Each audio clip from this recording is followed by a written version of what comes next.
All right, Heath. We have got. I'm telling you. We have a celebrity. This is like royalty. We are so happy. She's a big fan of the show, but this is fantasy football royalty.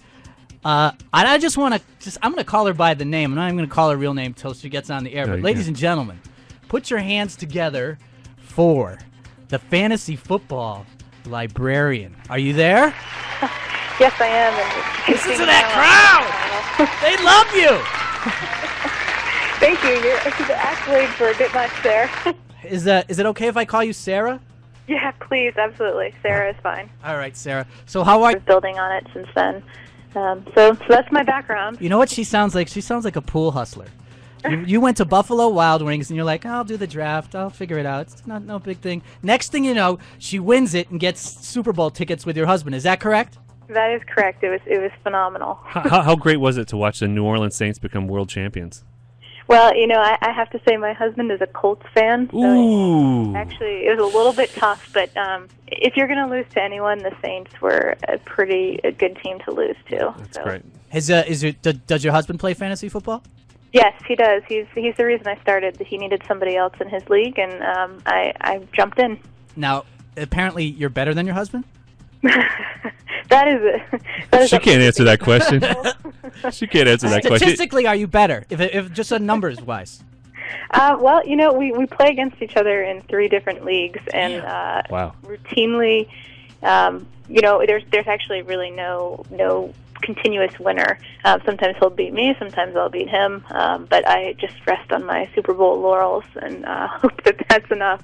But I would say I know more. How about that? There you go. Well, you're a librarian. You're a librarian. You're supposed to. You have a card catalog in your mind.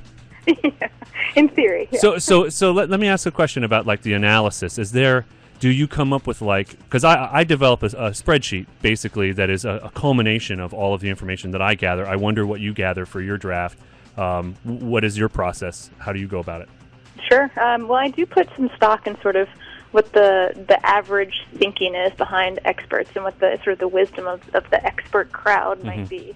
So I definitely like to pull together sort of rankings from different experts and see what an average is, and I do make that available up on my website come August. So pay attention for that if you'd like. So I'll use that, but I think a lot of it also is gut, and honestly, there's nothing better than listening to local beat writers and seeing what they have to say about players. And if you have the amount of time and energy to devote to reading about a whole bunch of different beat writer thoughts, then go for it. That would be my best suggestion. Okay. And what are your hours as a librarian? How is it a 9 to 5 job, or is it kind of?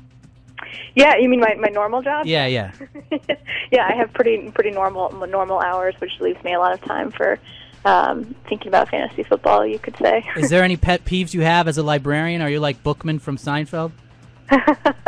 Well, to be honest, I don't really work with the public a whole lot. I'm more behind the scenes. So my pet peeves, fortunately, I don't really have to say shh a whole lot or really do a whole lot of typical librarian things. But no, I can't really think of any pet peeves. Sorry. That's all right.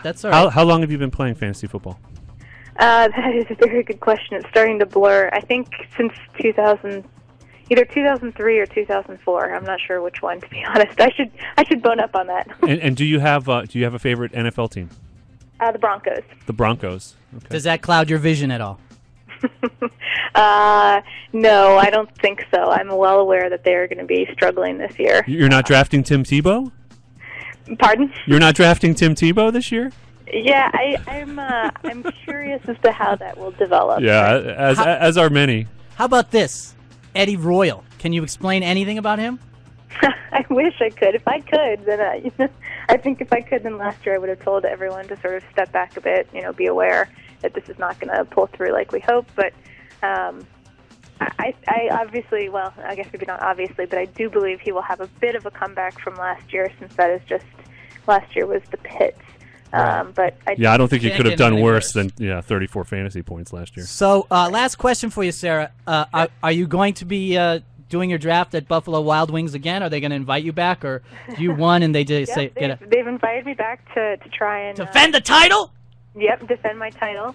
And I hopefully will be drafting live. To tell you the truth, I will be about 8.5 months pregnant then. So Congratulations! Wow, congratulations!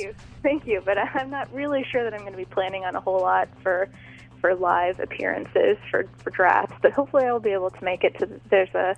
I live in Brooklyn, and so I will. They say that pregnancy makes you forgetful, so be sure you take copious notes. Thank you. I appreciate that. All right, thank you. Thank you, Sarah. Thanks so much. We're going to be calling you and talking to you the rest of the season. The name Philip is great for a child or 32 teams, so just keep that in mind.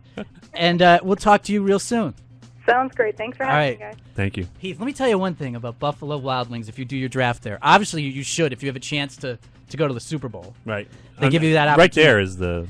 They give you a pennant, a draft board, player stickers, koozie, and $100 value in, like, drinks and beverages and stuff. Plus, you're not at your friend's house, so you don't have to worry about putting your foot on his couch or, oh my God, man. Or his girlfriend comes over in the middle of your draft. She's like, I want to talk. Right. Wide receiver on the good. The guy who came out of nowhere last year, Miles Austin. Woo! Miles of smiles, baby. My goodness, he goes from undrafted free agent, just like his quarterback Tony Romo. They got the mojo together. He's a stud wide receiver. He's Romo's main guy. He should finish in the top 5 wide receivers this season. And he got the cheese, right? And he got the cash. And so he's a good late first or second round pick, and he's a solid guy on your roster. Why wouldn't you get this guy? The rest of the team. I mean, what more can you really say about Miles Austin? He was incredible last year, and he's going to be incredible this year. They're not going to not throw with him the football. Roy Williams is the number 2 wide receiver on the team, but my money is on the rookie. Yep. Des Bryant. Right? You know why? Why? And this goes when we said there's football decisions that are made off the field.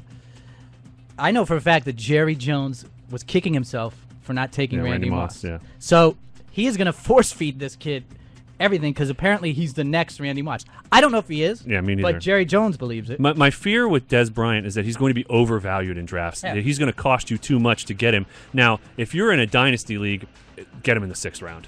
Go ahead. Because next year he's going to be better than he will be this year because he's got a lot to learn. And he's got some hamstring issue right now, which means that he didn't come in shape. And, as we talked about last week about, hamstring issues.